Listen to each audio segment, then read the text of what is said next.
Y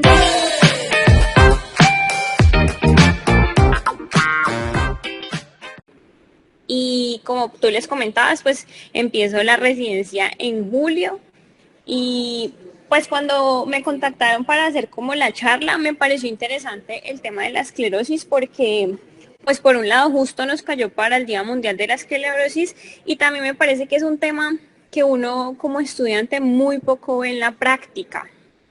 Entonces, pues sí es importante como uno conocer algunos aspectos sobre ella. Entonces, esa es la idea de hoy. O sea, yo le decía a Ana que yo no voy a hablar nada sobre manejo, porque creo que es algo que como médico general no tenemos que meternos por ahí. Entonces, lo importante es más bien cómo reconocerla.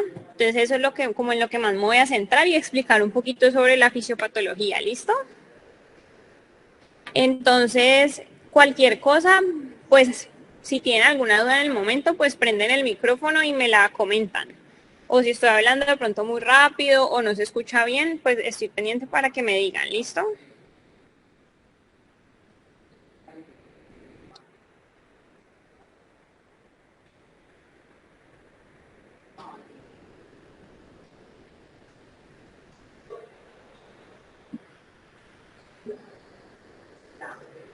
Bueno, listo. Entonces, bueno, entonces la página por la que me contactaron, pues es la página que yo empecé hace como 2 meses por Instagram, se llama Neuropedia Call. Yo pongo como información sobre la neuroanatomía, neurociencias, casos clínicos en general. Entonces, pues ahí me pueden seguir para que sigan viendo como información, ¿listo? Entonces, listo. A manera de introducción, pues la esclerosis múltiple es una enfermedad crónica, inflamatoria, desmielinizante y neurodegenerativa del sistema nervioso central. Es importante tener en cuenta que es heterogénea, multifactorial y es inmunomediada, que su etiología va a estar dada como por interacciones complejas, genéticas y ambientales. Bueno, el sello como patognomónico de la enfermedad es la acumulación de las lesiones desmielinizantes que se van a presentar tanto en la materia blanca como en la materia gris del cerebro y la médula espinal. ¿Listo? Pero entonces es importante tener en cuenta que tanto las manifestaciones clínicas como el curso de la enfermedad es heterogénea. Entonces, bueno, hablando un poquito sobre el curso clínico, el Comité de Ensayos Clínicos en Esclerosis Múltiple definió 4 cursos clínicos de la esclerosis múltiple. La esclerosis múltiple recurrente remitente, la progresiva secundaria, la progresiva primaria y la recurrente progresiva. La esclerosis múltiple recurrente remitente representa el 85% de los pacientes y se caracteriza por la aparición de recaídas en intervalos irregulares que van a tener recuperación neurológica completa o incompleta. La frecuencia de las recaídas en promedio es de 1.1 por año. Eso cuando está apenas empezando como la enfermedad, o sea, es temprano en el curso de la enfermedad. Pero esto como que va disminuyendo a medida que avanza la enfermedad, porque ya después no vas a tener como una recuperación completa, sino que va aumentando la disfunción neurológica y como la discapacidad. La mayoría de los pacientes con esclerosis múltiple recurrente remitente va a desarrollar después una esclerosis múltiple progresiva secundaria, que se va a caracterizar por una discapacidad progresiva e irreversible que ocurre independientemente a la presencia de recaídas. La conversión a la esclerosis múltiple secundaria progresiva ocurre en aproximadamente el 2 al 3% de los pacientes por año. ¿Listo? De los pacientes con esclerosis múltiple, del 10 al 15% se va a presentar con la esclerosis múltiple primaria progresiva, que se caracteriza por la progresión de la enfermedad desde el inicio. O sea, no va a tener como esos intervalos de recaídas y de remisiones, sino que desde siempre va a ser, pues va a presentar déficits neurológicos graduales, progresivos y que son permanentes durante más de un año sin tener recaídas. Por último, la esclerosis múltiple recurrente progresiva es la más rara, que incluso, como pueden ver en el cuadro, ni siquiera la ponen, porque es un fenotipo muy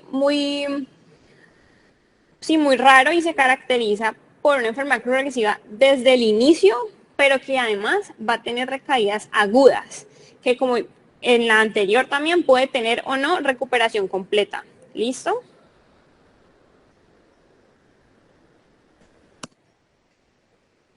Eh, bueno, aquí les quería hablar sobre otra cosita que es que se ha hecho como una revisión de los fenotipos y incluyeron, ustedes ven ahí que en el cuadro hablan del CIS.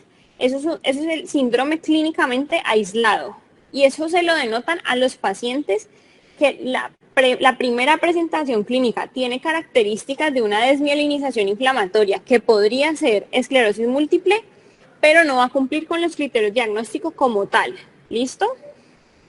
Y cada tipo se puede clasificar en activo o no activo.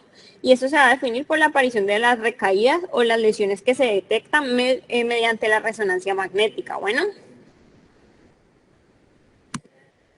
Bueno, en cuanto a la epidemiología, es importante tener en cuenta que la esclerosis múltiple es una de las enfermedades neurológicas más estudiadas en términos de la epidemiología y es la principal causa de discapacidad no traumática en los adultos jóvenes. Hablando específicamente de la esclerosis múltiple recurrente remitente, generalmente tiene un inicio entre los 20 y los 35 años de edad, mientras que la esclerosis múltiple primaria progresiva comienza típicamente a los 40 años de edad. ¿Listo? Pero es importante también tener en cuenta que el 10% de los pacientes experimentan su primer evento desmielinizante durante la infancia o la adolescencia. Bueno, aproximadamente 2.3 millones de personas tienen esclerosis múltiple en todo el mundo. Esto es importante, ¿por qué? Porque esta enfermedad está asociada con una alta carga económica social, que además ha aumentado con el tiempo. ¿Por qué? Porque con los años se ha aumentado el diagnóstico de la enfermedad. La prevalencia de la esclerosis múltiple varía de un país en otro, como pueden ver aquí en la gráfica. Eh, se encuentra principalmente en individuos de ascendencia europea y es rara en individuos asiáticos, afrodescendientes y nativos americanos. Las estimaciones de la prevalencia varían más o menos entre 2 individuos por cada 100.000 en Asia y 1 por cada 1.000 individuos en países occidentales. ¿Listo? Pero miren que es algo para tener en cuenta, es que se ha informado una prevalencia de 1 por 400 individuos en algunos países con una latitud grande. Aquí es importante tener en cuenta que siempre se ha dicho que los factores genéticos, sobre todo la distribución de los HLA, pueden explicar en parte el gradiente latitudinal, pero también esto puede estar involucrado por los factores ambientales. Y de estos, de los que más se ha hablado, son los niveles bajos de vitamina D debido a la falta de exposición al sol.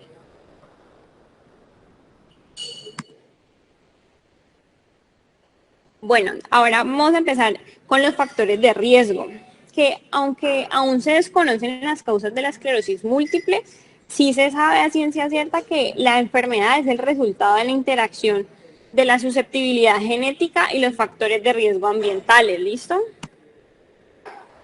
Aquí yo les puse una tabla que muestra como el riesgo de la enfermedad según los factores a los que están expuestos.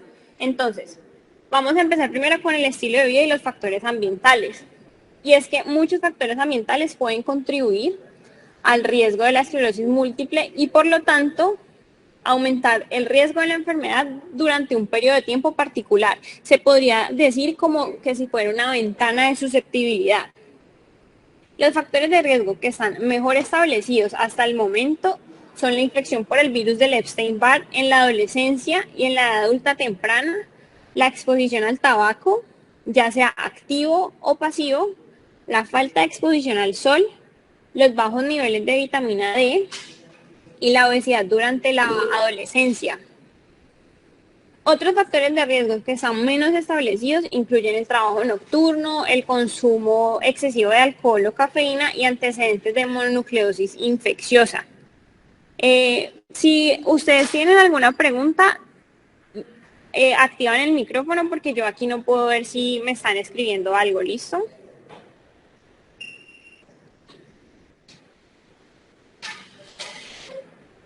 Bueno, aquí es curioso que algunos de estos factores, sobre todo la infección por el virus del Epstein-Barr, la obesidad durante la adolescencia y el tabaquismo pueden interactuar con factores de riesgo genético, como lo son los polimorfismos en los genes que codifican el antígeno leucocitario humano, que sería el HLA, para conferirme un mayor riesgo de esclerosis múltiple. Bueno, ahora vamos a hablar un poco de los factores de riesgo, pero ya específicamente los genéticos. Y es que es importante decir que la prevalencia de la esclerosis múltiple familiar es de aproximadamente el 13% para todos los fenotipos de esclerosis múltiple.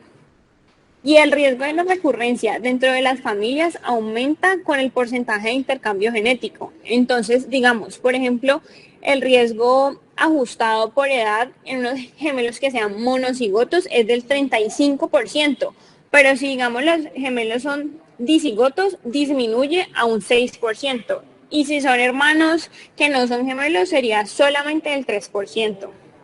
Entonces, la la heredabilidad de la esclerosis múltiple es poligénica e implica los polimorfismos en varios genes. ¿Listo? Y cada uno de estos genes va a estar asociado en un pequeño aumento de ese riesgo general para la enfermedad. De los polimorfismos que estábamos hablando, los que mayor riesgo transmiten son el de HLA1 y HLA2. ¿Listo?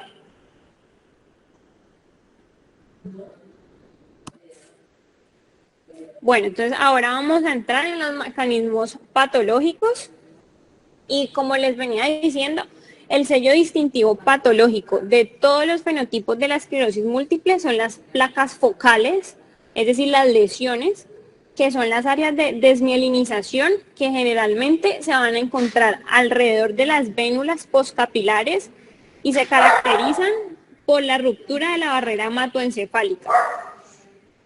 Hasta el momento, la verdad es que los mecanismos de la lesión de la barrera hematoencefálica se entienden de manera muy incompleta, pero parece implicar efectos directos de las citoquinas y las quimioquinas proinflamatorias, como sería el factor de necrosis tumoral, la interleuquina 6, que son producidas por células residentes y células endoteliales, pero también hay lesiones indirectas que van a estar dependientes de citoquinas y de leucocitos dependientes de citoquinas. Entonces, lo que pasa es que la desregulación de la barrera hematoencefálica va a aumentar esa migración transendotelial de los leucocitos que están activados, que me incluye pues macrófagos, células T, células B, hacia el sistema nervioso central. Entonces, me va a conducir a una mayor inflamación y a una mayor desmielinización, que me va a resultar en la pérdida de los oligodendrocitos, de una gliosis reactiva, que sería como ya esa cicatrización reactiva, y la degeneración neuroaxonal.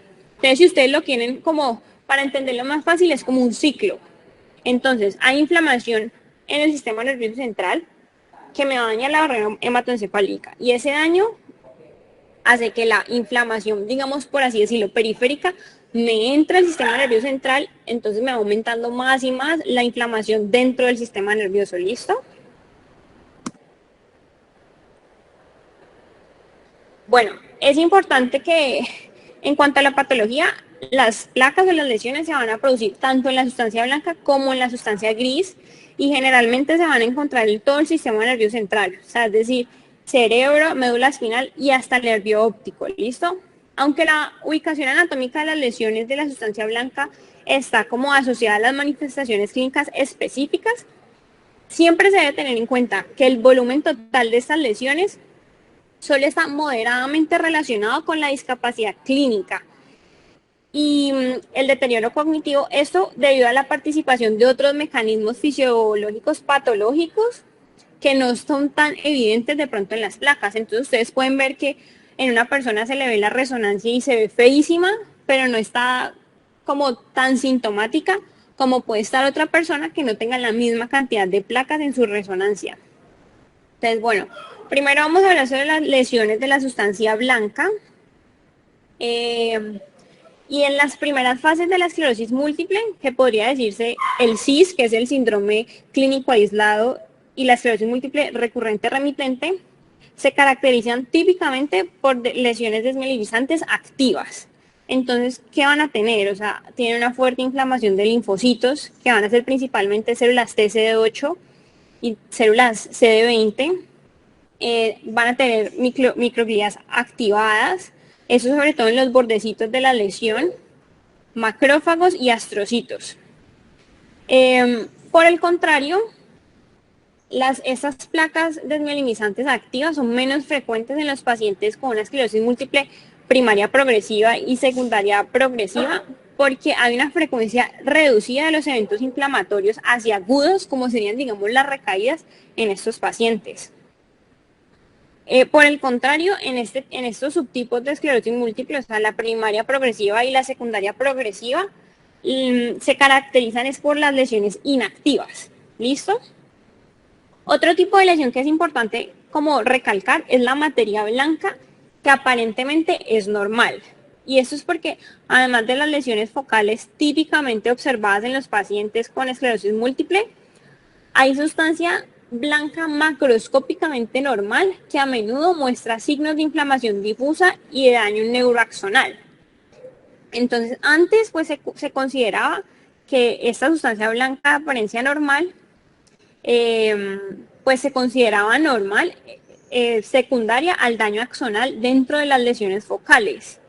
Aunque estos cambios difusos se correlacionan poco con el número, el tamaño, la ubicación y la destrucción de esas lesiones focales de la sustancia blanca en el cerebro y la médula espinal. Por lo que ahora creen que podría deberse a diferentes, pues como a formas independientes de inflamación. ¿Listo? Acá en la imagen podemos ver con las flechitas señaladas los daños en las lesiones o las placas desmielinizantes, y ustedes pueden ver que están en diferentes partes del sistema nervioso central. O sea, recuerden que cuando vemos una imagen, todo lo que está en los bordes sería la sustancia gris, ¿listo? Y en el, pues como más en el centro, lo que se ve más gris, así redundantemente, sería la sustancia blanca, ¿listo? Bueno, ahora entonces vamos a hablar sobre las lesiones de la materia gris.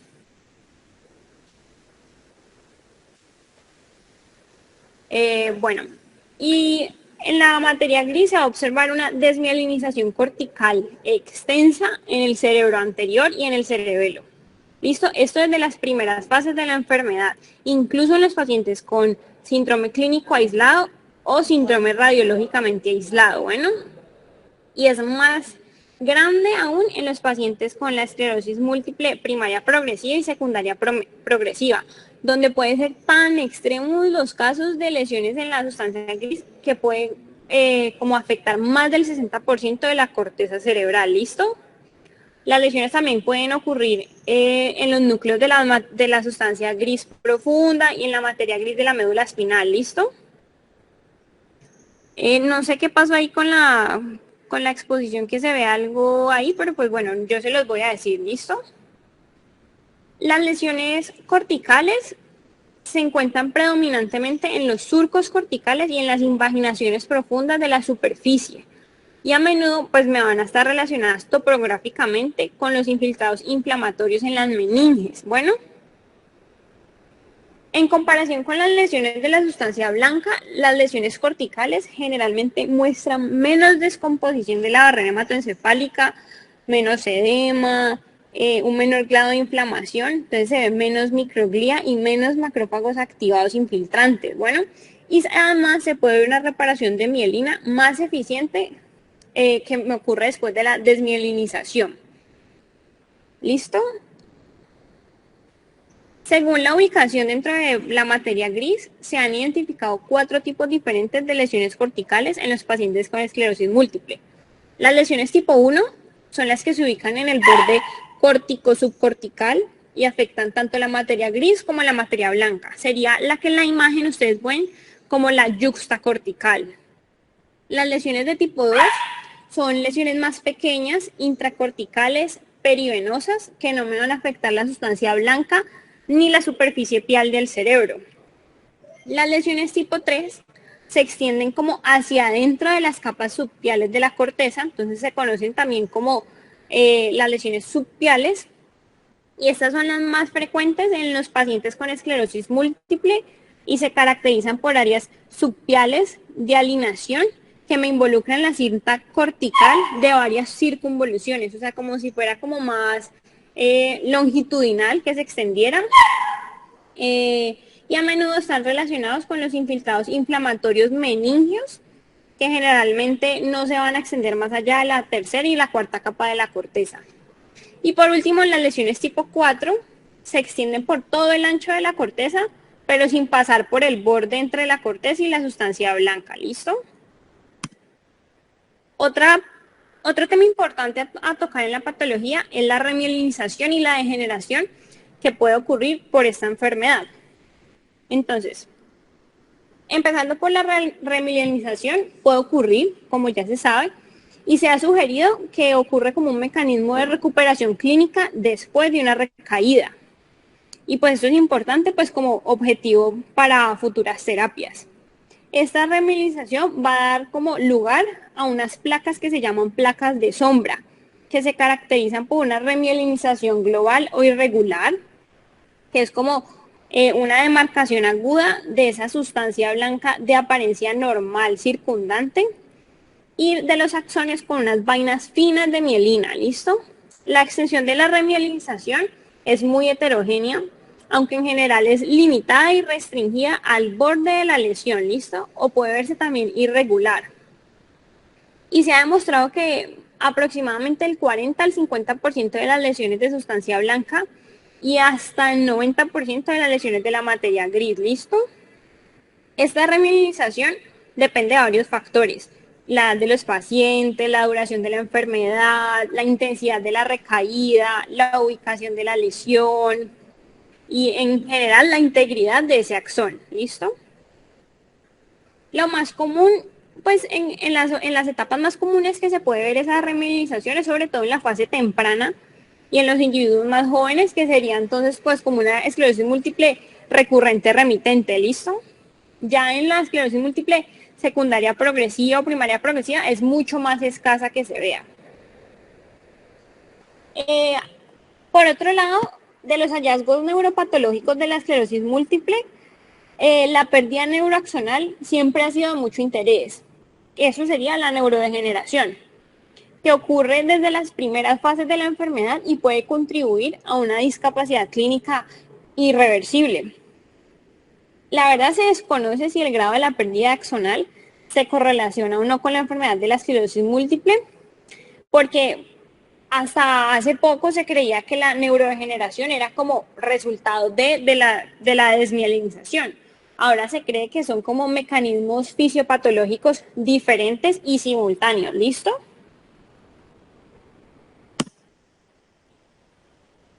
Bueno, ahora vamos a hablar un poco sobre la fisiopatología inmune, que es bastante interesante. Y lo que pasa es que generalmente de tradición siempre se creía que las recaídas de la esclerosis múltiple son mediadas por células T. Y esto se ha ido modificando para incluir la participación de interacciones claves entre diferentes tipos de células inmunes, que incluye las células T, las células B, las células mieloides de la periferia, las células residentes del sistema nervioso, que serían en este caso las microglías y los astrocitos. Entonces, junto con las células inmunes periféricas, las células del sistema nervioso secretan una gama de mediadores inflamatorios que puede reclutar células inflamatorias en el sistema nervioso, de esta manera conducir a la desmielinización neuronal e inducir la inflamación dentro del parénquima del sistema nervioso central. ¿Listo? Las células residentes del sistema nervioso que detectan los trastornos homeostáticos, principalmente que serían la microglia y los astrocitos, también pueden producir mediadores inflamatorios neurotóxicos, que serían entonces citoquinas, quimioquinas y las especies reactivas de oxígeno, que me pueden entonces promover aún más y mantener ese daño neuroaxonal y la neurodegeneración en la enfermedad. Por eso es que es tan difícil de tratar. porque realmente son demasiados procesos simultáneos que van ocurriendo de manera inmune, ¿listo?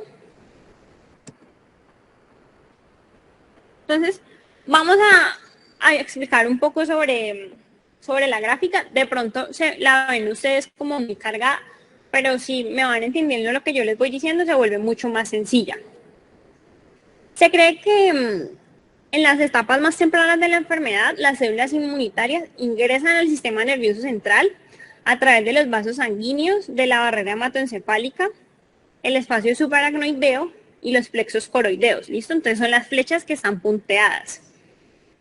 En las recaídas de la esclerosis múltiple, que son más prominentes, como lo dijimos en las primeras fases de la enfermedad, los mecanismos subyacentes inmunológicos implican la infiltración de las células del sistema inmune innato y adaptativo, como serían las células CD4 y CD8, las células B, las mieloides, en el parénquima del sistema nervioso central, con distribución sobre todo perivascular, o sea, alrededor de las vénulas postcapilares de la barrera hematoencefálica.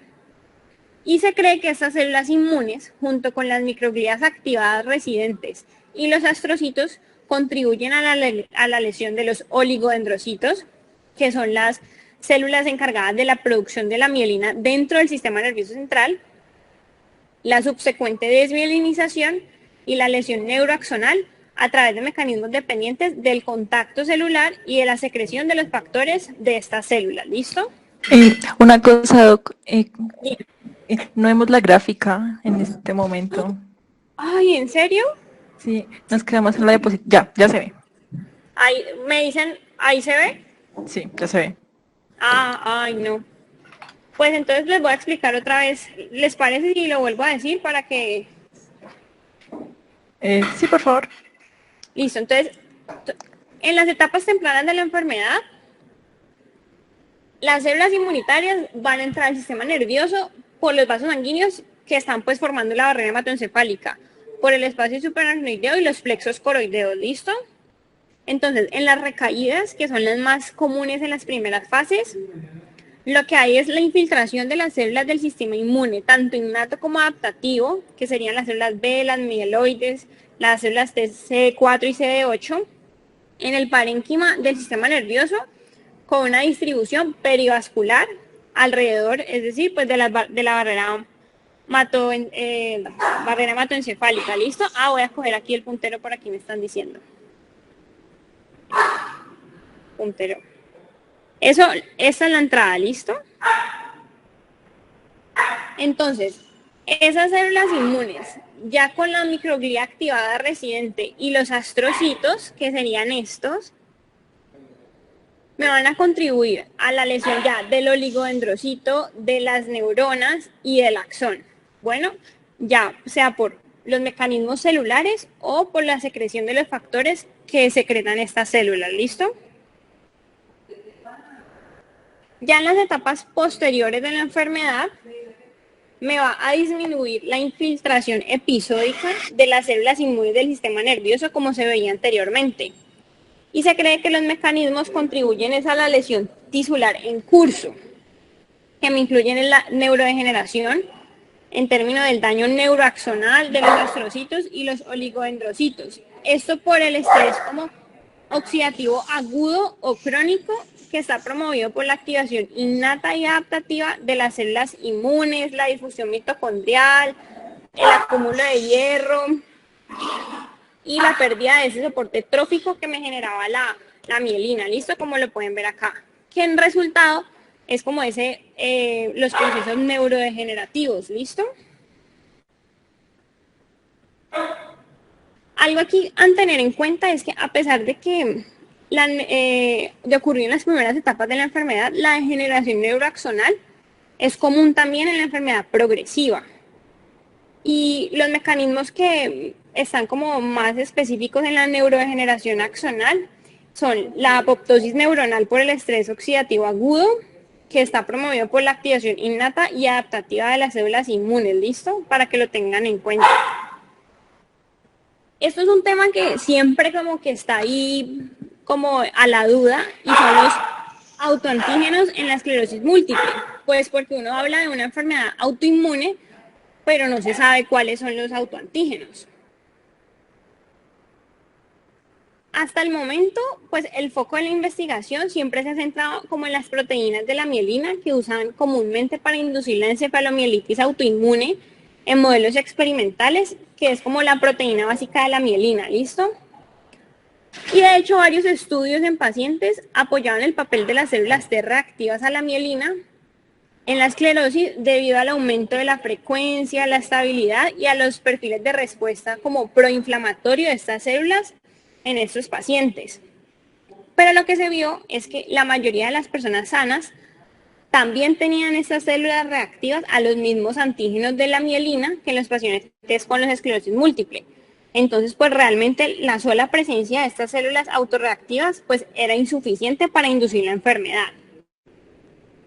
Entonces después se vio que la activación de las células T por un agente infeccioso que tenga similitudes con los antígenos del sistema nervioso central también era probable.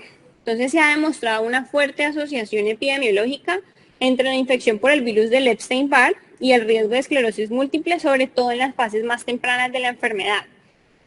Y eso pues se informa porque el virus del Epstein-Barr comparte una secuencia molecular con la proteína básica de la mielina.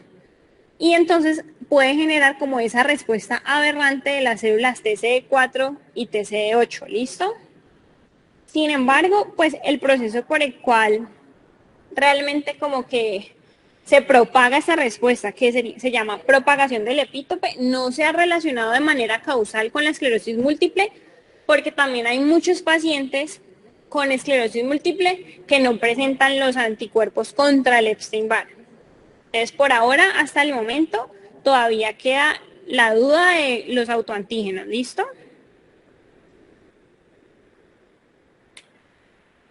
Bueno, entonces ahora en cuanto a la presentación clínica de la enfermedad, pues es necesario tener en cuenta que la esclerosis múltiple en su presentación clínica es heterogénea y va a depender de la ubicación de las lesiones desmielinizantes dentro del sistema nervioso central, ¿listo?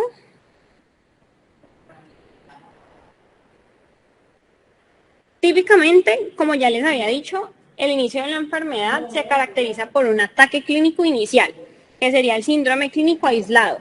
Esto en 85% de los pacientes, que consiste en un episodio de disfunción neurológica debido a lesiones desmielinizantes en el nervio óptico, que sería una neuritis óptica, de la médula espinal, una mielitis, del tronco encefálico, el cerebelo o los hemisferios cerebrales. ¿Listo?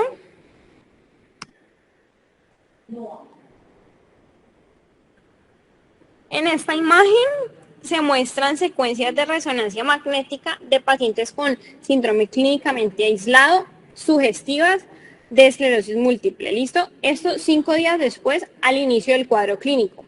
Y se pueden observar lesiones focales que están en las flechas, que le pueden ver en las flechas amarillas. Se ven en el nervio óptico derecho del paciente con la neuritis óptica, que sería esa la imagen A. En la imagen B está. Estamos en la diapositiva del síndrome clínico aislado, Doc. Qué pena. Ay, mira que aquí yo sí estoy en la normal. No, perfecto, me van diciendo porque pues aquí no sé. No, tranquilas. Listo, entonces miren, en la imagen A se puede ver el daño en el nervio óptico derecho, listo, en una paciente que presenta una neuritis óptica aguda. No se está viendo. ¿No? No. ¿Ahí la ven o no? Aún no, doctora. Ya se ve. ¿Ahí ya? Sí. Listo. Entonces, como les decía, la A entonces es el nervio óptico. Eso la verdad es algo súper difícil, pues para ver así a uno, o sea, si uno no tiene como la formación siempre va a ser difícil, pero está bien que uno lo conozca por lo menos. En la imagen B, la lesión se ve en la protuberancia izquierda y en el pedúnculo cerebeloso medio del paciente que presentaba diplopía. En la imagen C se ve las lesiones en los hemisferios cerebelosos en un paciente que presentó vértigo. En la imagen D, la lesión estaba en la médula espinal cervical en un paciente que ha presentado parestesias y el signo de Lermit, que es como sentir como un corrientazo con el movimiento del cuello. Y en la parte E estaba en el hemisferio cerebral izquierdo, en un paciente que ha presentado un síndrome sensoriomotor derecho. ¿Listo? Bueno, durante el curso de la enfermedad es importante que tengan en cuenta que pueden ocurrir más episodios clínicos o, por así decirlo, recaídas, y esos episodios duran más de 24 horas y pueden ocurrir, o sea, eso es muy importante, o sea, me van a ocurrir en ausencia de fiebre, de infección o de características clínicas de encefalopatía, o sea, de convulsiones, crisis o de alteración de la conciencia. Los síntomas de un ataque clínico generalmente me van a mostrar un inicio agudo o subagudo, que me van a empeorar durante tres días así o semanas. O sea, alguien que estaba bien y en 3 días ya casi no ve. ¿Listo? Pueden alcanzar esas recaídas una gravedad máxima en 2 a 3 semanas y me van a remitir entonces en un grado variable. Por lo menos yo, ahora que estuve trabajando en urgencias, me llegó una paciente de aproximadamente 25 años de edad sin antecedentes de importancia. Y la paciente consultaba porque hace 3 días había empezado a sentir debilidad en los miembros inferiores. Ella, o sea, inicialmente ella lo refería como si fuera bilateral y ascendente. Entonces uno, pues por ahí podría pensar, no, pues puede ser un Guillain-Barré. Pero cuando uno ya le iba preguntando, ella refería, no, pero es que yo sí estoy viendo también borroso y siento como entumecimiento de las manos. Entonces, ese es un paciente en el que uno debe hacer una imagen para uno descartarle este tipo de enfermedad. ¿Listo? Les cuento para que ustedes vayan como haciéndose como un ejemplo de un caso clínico de este tipo. Ahora les voy a hablar un poco sobre las manifestaciones clínicas. Y la neuritis óptica es el primer episodio neurológico en el 25% de los pacientes y se asocia a una conversión de esclerosis múltiple clínicamente definida hasta en un 75% de los pacientes. Bueno, se va a caracterizar por una pérdida visual parcial o total en un ojo con un escotoma central, o sea, como el punto ciego en el campo visual. ¿Listo? Eso es lo más importante. Yo les dejo la tabla pues para compartirles las diapositivas, pero yo les digo solo como los signos más importantes. Los síntomas sensoriales vienen siendo también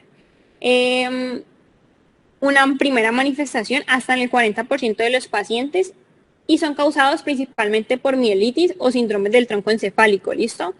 Los síntomas sensoriales pueden incluir parestesias, el signo del Hermite, que es la descarga eléctrica que les conté, el deterioro de la vibración y la sensación de la posición articular y disminución de la percepción del tacto ligero. ¿Listo? Aquí hay un fenómeno importante que se llama el fenómeno de Dutov, que es el empeoramiento temporal de los síntomas con el aumento de la temperatura corporal. ¿Listo?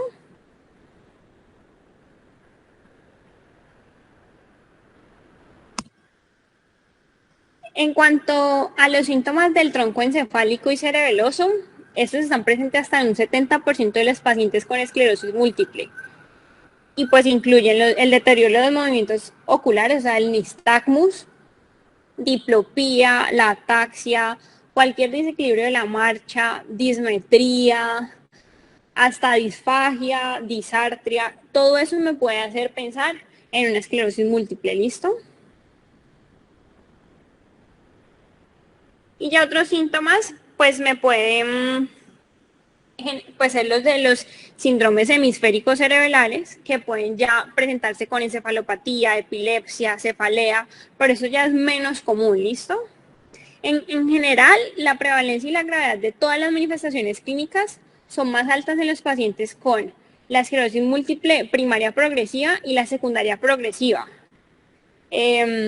Por eso se han propuesto pues varias escalas cualitativas y semicuantitativas para poder como calificar estas manifestaciones. ¿Listo?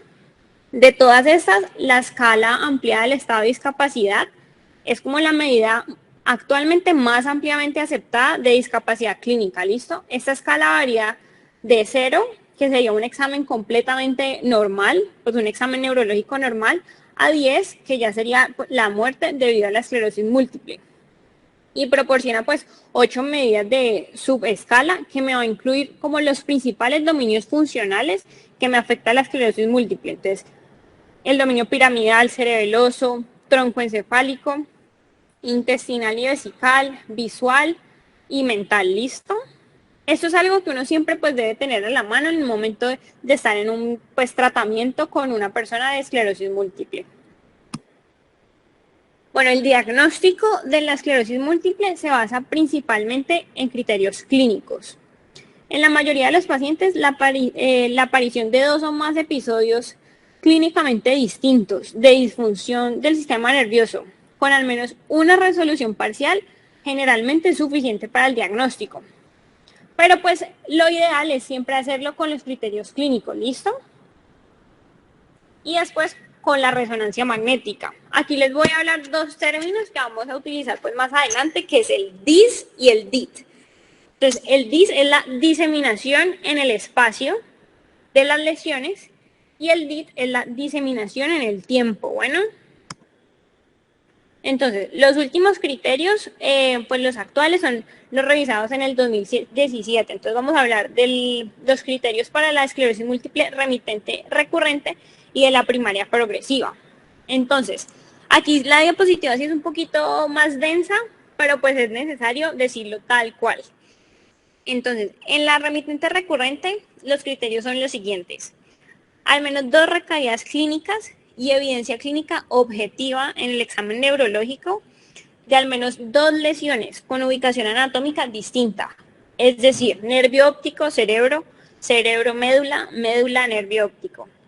O al menos 2 recaídas clínicas y evidencia clínica objetiva de una lesión y evidencia histórica clara de una recaída previa que me involucre una lesión anatómicamente distinta. ¿Listo? Entonces, que antes tuvo una neuritis óptica y ahora está presentando síntomas que generan parestesias. ¿Listo? Segundo, al menos 2 recaídas clínicas y evidencia clínica objetiva de una lesión. Además, la diseminación en el espacio se debe mostrar mediante una segunda recaída clínica que implique un sitio diferente del sistema nervioso o mediante el uso de resonancia nuclear magnética. Tercero, una recaída clínica y evidencia clínica objetiva de 2 o más lesiones. Y además, una diseminación en el tiempo se debe mostrar mediante una segunda recaída con el uso de resonancia o con la evidencia de las bandas oligoclonales en el líquido cefalorraquídeo. Y cuarto, una recaída clínica y evidencia clínica objetiva de una lesión. Y además, la diseminación en el espacio debe demostrarse mediante una segunda recaída que me implique un sitio diferente o utilizando la resonancia, mientras que la diseminación en el tiempo se debe mostrar mediante una segunda recaída clínica utilizando resonancia o con las bandas oligoclonales. Y esto aquí, pues yo quería como recalcar algo, que uno como estudiante muchas veces siempre relaciona las bandas oligoclonales a esclerosis múltiple. Y como pueden ver, no tener las bandas oligoclonales no me excluye el diagnóstico. ¿Listo? En la esclerosis múltiple primaria progresiva, pues es un curso de la enfermedad caracterizado por la progresión desde el inicio de la enfermedad y 1 año de progresión de la discapacidad independiente de la recaída clínica, y aparte 2 de los siguientes criterios: que tenga 1 o más lesiones hiperintensas en T2 en al menos un área del cerebro que sea características, como las que vimos anteriormente: periventricular, cortical y o yuxtacortical o infratentorial. 2 o más lesiones hiperintensas en la médula, sin distinción entre las lesiones sintomáticas o asintomáticas, o que se demuestren los anticuerpos de las bandas oligoclonales. ¿Listo?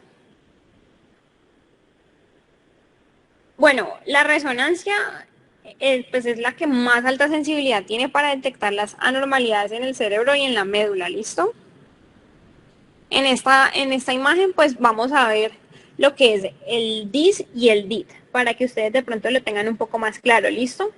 Entonces, la diseminación en el espacio puede mostrarse mediante 1 o más lesiones hiperintensas en 2 o más de las áreas típicas. Bueno, entonces, de la A a la E podemos ver las lesiones en diferentes tipos. ¿Sí pueden ver? ¿Sí están viendo la imagen? Ahora, perfecto. Sí se está viendo. Ah, bueno, listo, perfecto. Entonces, en la imagen A vemos las lesiones periventriculares. En la imagen B y en la C veríamos lesiones corticales o yuxtacorticales. ¿Listo? Y en la imagen D vemos las infratentoriales. ¿Listo? Y en la imagen E, pues ya vemos lo que es en la médula espinal. La diseminación en el tiempo, pues es un poquito más compleja porque ya estamos hablando como de diferentes imágenes. Entonces, puede mostrarse mediante la presencia simultánea de lesiones captadoras y no captadores de gadolíneo, que lo vemos en la F y en la G, que en la F me están captando, pero en la G no me captan. ¿Listo? Y también se puede ver con la eliminación o aparición de una nueva lesión, como lo vemos entre la H y la I, ¿listo? Y en la J podemos ver que es una resonancia posterior que ya no capta igual a como captaba en la I. O sea que esta ya es una lesión que no está tan activa como lo estaba en la I, ¿listo? Bueno, entonces, con la creciente utilización de la resonancia se ha aumentado sustancialmente la identificación de pacientes asintomáticos con anomalías cerebrales sugestivas de esclerosis múltiple. Y esto se conoce como el síndrome radiológicamente aislado. Hasta el 34% de los pacientes con este síndrome puede presentar un ataque clínico en los 5 años siguientes. Como que los factores de riesgo de obtener un evento clínico es el sexo masculino, la edad joven y lesiones en la médula espinal, ¿listo? Sin embargo, como esto es algo nuevo, todavía se necesitan como más estudios para definirlo mejor. Bueno,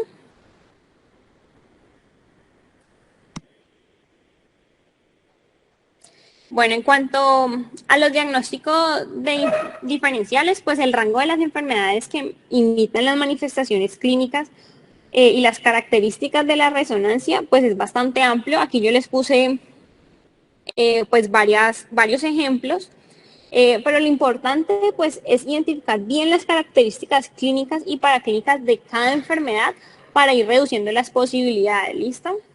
En esto, pues, una de las banderas rojas que siempre dicen el diagnóstico diferencial debe incluir la mielitis transversa larga y longitudinal, que es mayor a 3 segmentos en la médula espinal, que esto siempre me sugiere la neuromielitis óptica, ¿listo?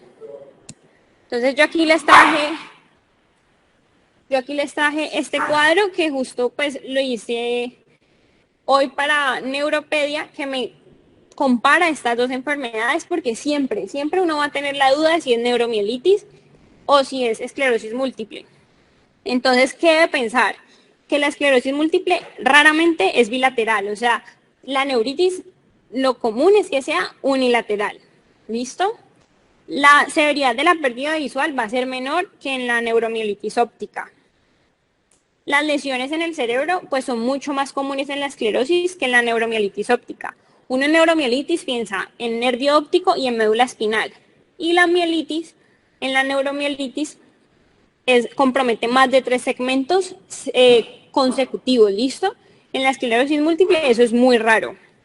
La destrucción tisular es menor en la esclerosis, las bandas son comunes en la esclerosis y el manejo también va a ser diferente, ¿listo? En cuanto a los biomarcadores y factores pronósticos, solo se los voy a mostrar, pero los factores pronósticos que me dicen que me va a ir progresando aún más la enfermedad de manera más rápida, los más importantes son la presencia de bandas oligoclonales en el líquido cefalorraquídeo, un mayor número de lesiones hiperintensas en la resonancia y tener los factores ambientales más asociados, que serían el tabaquismo, los niveles bajos de vitamina D, la infección por Epstein-Barr y la obesidad en la infancia o adolescencia. Ya para terminar, les voy a hablar algo sobre la prevención. Y como ya les decía, la esclerosis múltiple es una enfermedad compleja que es causada por interacciones entre factores genéticos y ambientales. Pero es importante tener en cuenta que esos factores, pues algunos son modificables y pues por tanto son una base prometedora para la prevención. Hasta el 80% de la población que está en riesgo de esclerosis me presenta niveles bajos de vitamina D. Entonces, pues la evidencia sugiere que puede disminuirse el riesgo si se reducen los niveles séricos, perdón, se puede aumentar el riesgo si se reducen los niveles séricos de vitamina D. Entonces, en consecuencia, se debe suplementar con vitamina D a estos individuos. Además, pues el tabaquismo está asociado a un mayor riesgo, entonces se debe promover el abandono pues, del tabaquismo como una intervención directa para reducir la incidencia, la progresión de la discapacidad y las comorbilidades. Y el sobrepeso y la obesidad, que también se asocian con el riesgo de 2 a 3 veces mayor, tienen también un efecto negativo, no solamente en las comorbilidades, sino también en los resultados clínicos del manejo. Entonces deben hacer intervenciones educativas para disminuir el IMC, ¿listo? Y bueno, pues eso era lo que les traía, justico la hora. Ahí les dejé mi correo, pues por si tienen alguna duda, me dicen cómo, pues les puedo compartir las diapositivas si les interesa. No sé si tengan alguna duda o algo. Doctora, muchas gracias. Soy Blanca Rodríguez, muy amable por la excelente presentación. Soy neuropediatra y el tema para nosotros es muy importante. Perdón que no la estoy viendo, ya estoy por acá. Para nosotros es un tema muy importante. Sabemos que en los niños es menos frecuente, pero también lo debemos pensar. Ese es un grupo y un semillero de estudiantes de medicina que les gustan las neurociencias. Entonces, este es un tema de investigación para todos. Siempre le recalco muchísimo, soy como la más juiciosa en la semiología, en la evaluación de estos pacientes. ¿Usted qué recomendación le podría dar a un estudiante de medicina que a veces por la agilidad del manejo, de la evaluación neurológica, no encuentra esos signos blandos que son tan importantes para pensar en esclerosis múltiple? ¿Cuál sería su recomendación semiológica y neurológica para nuestros futuros neurólogos?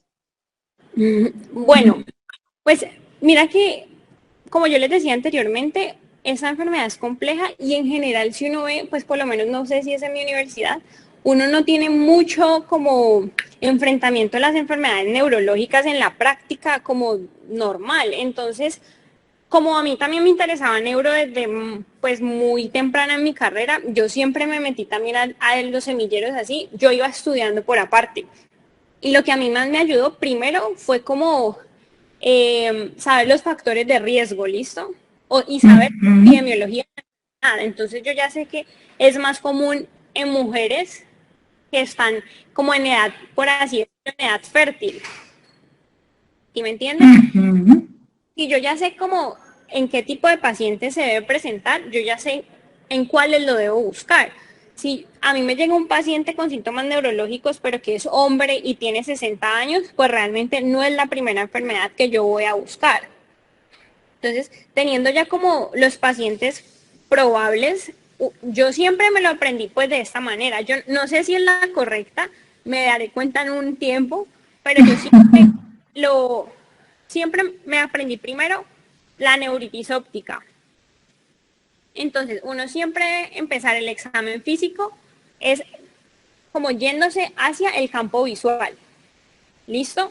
¿Por qué? Porque el paciente no siempre te dice eso en la anamnesis. Entonces, el examen neurológico se debe enfocar mucho en lo que es el campo visual y ya después te vas a evaluar lo que es la sensibilidad, la propiocepción y pues ya continúas como con el examen neurológico completo, pero para la esclerosis múltiple yo sí me fijo mucho en la neuritis, porque por lo general, como les comentaba, es de los primeros síntomas y el paciente te puede describir el dolor ocular.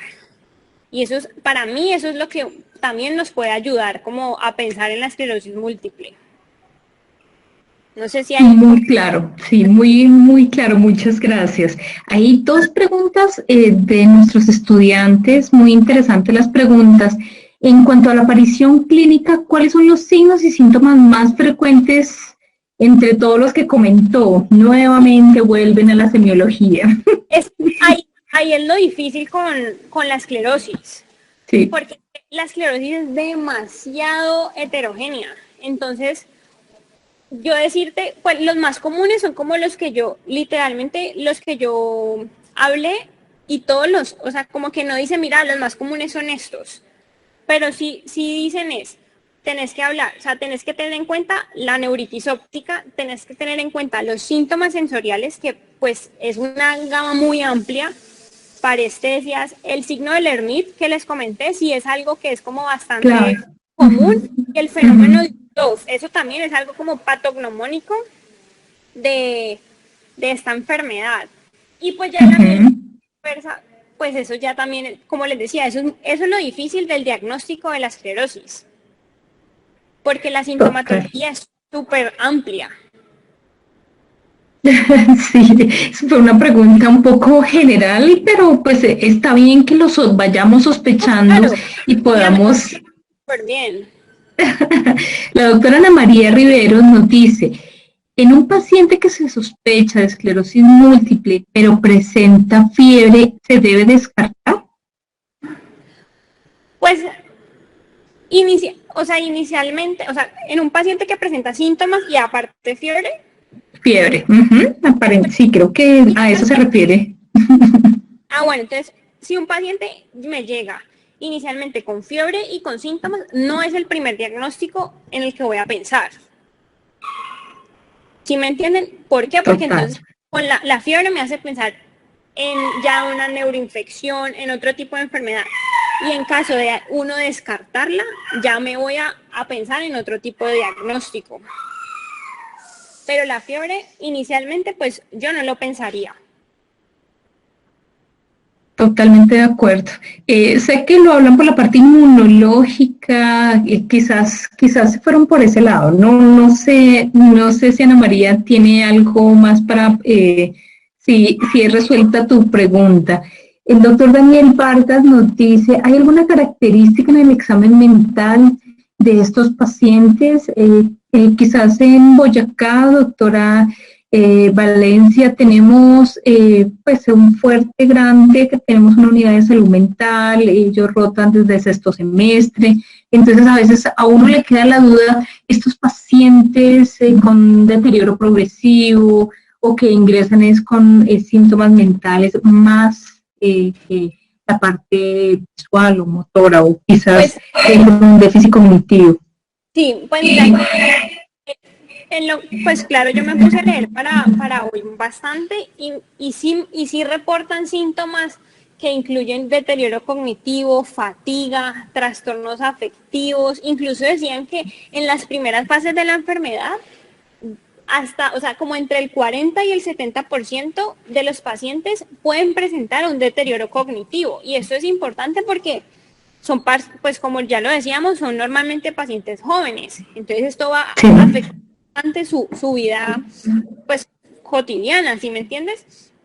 Pero también es importante tener en cuenta que hay trastornos del sueño, depresión, y esto sobre todo pues a la carga de la enfermedad, porque estamos hablando de pacientes que pueden tener 30 años y quedan sin poder ver, sin poder caminar, son personas que están como totalmente funcionales y de la nada, porque te estoy hablando en semanas, les cambia completamente su vida.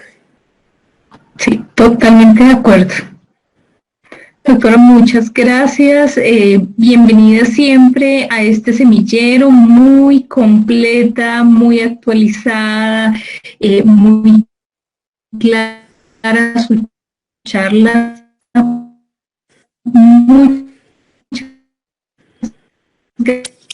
gracias por aceptar nuestra invitación. Muchas gracias a ustedes.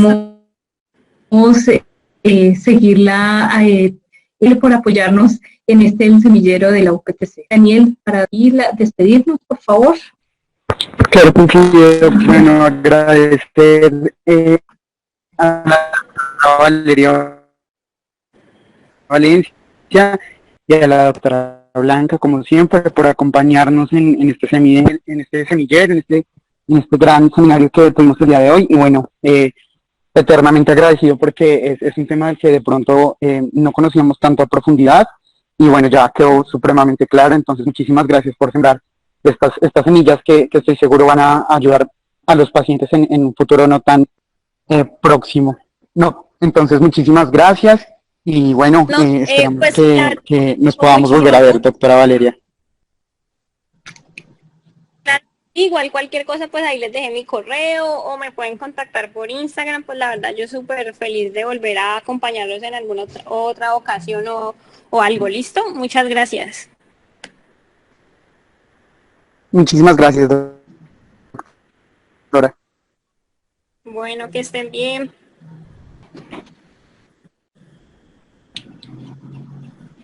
Gracias, doctora Blanca.